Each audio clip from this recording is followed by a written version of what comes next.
what we're working on in this video is your cervical lateral flexion.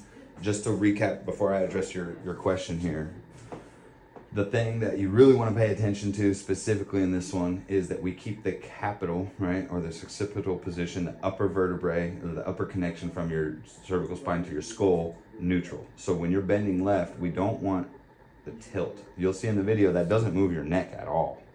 That's probably going to tighten those guys even more. But what you do want is for that to stay neutral as the whole head slides.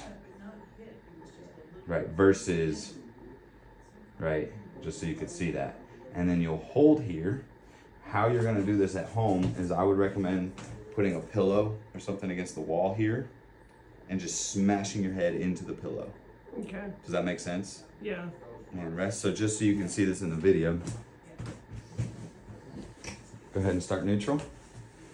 I'll get it against the wall. I'm gonna press the pillow so there's some pressure and then push into that leg. Oh, that's gonna be hard. So I'll give you a little less pressure.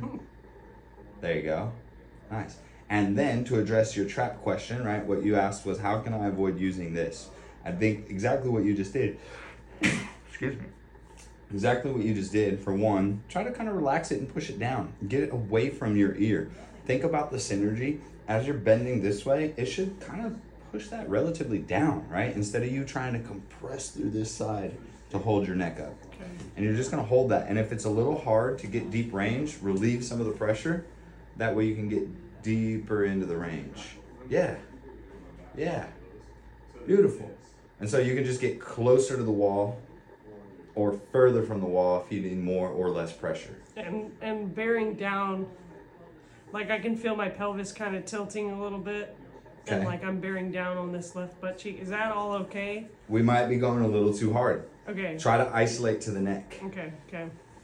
Let's try it one more time with my hand here. And try to just isolate to the neck. Right, so watch. If I apply too much pressure, you're gonna have to bear down. Ready, go. Yeah. Right, so it's gonna be it's a fine line to walk there of, do I need to bear down to do this, or can I just work my neck? Okay.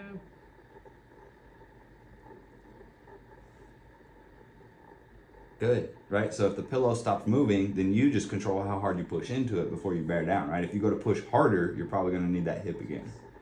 This should be all up in here. It's not crazy, but it's there. Yeah. Yeah.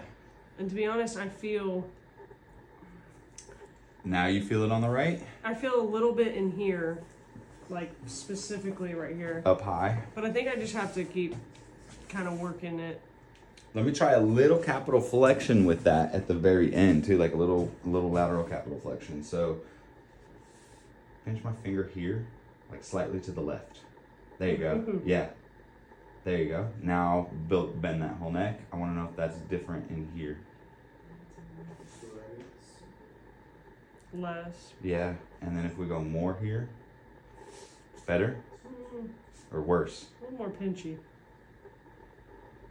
That's better?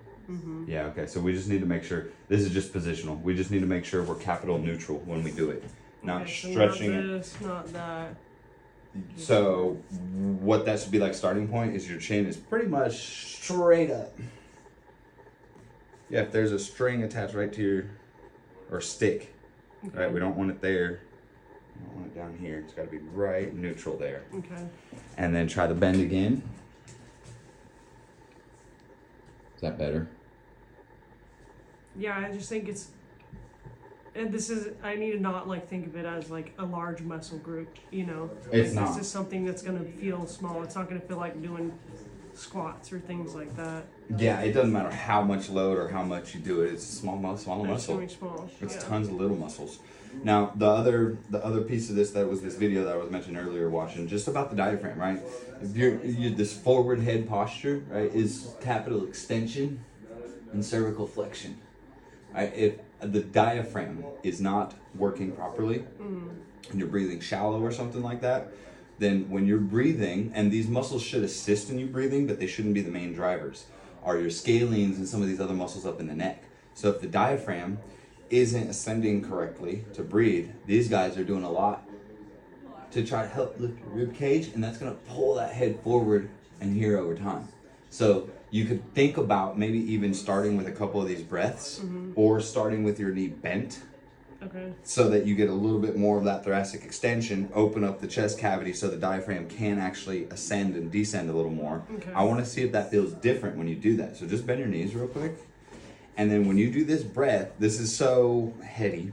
I want you to think about here up isn't helping with your breath at all. I want you to lift from in here. The diaphragm is this really weird muscle around like the inside of the rib cage and all that stuff.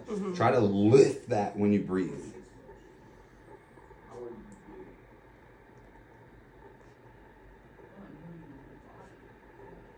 Now do the neck. Yeah, I feel this ascending. How does that feel on that right side? Different. Okay. More space. There you go. That's going to be the trick with this guy. So try and pair the breathing.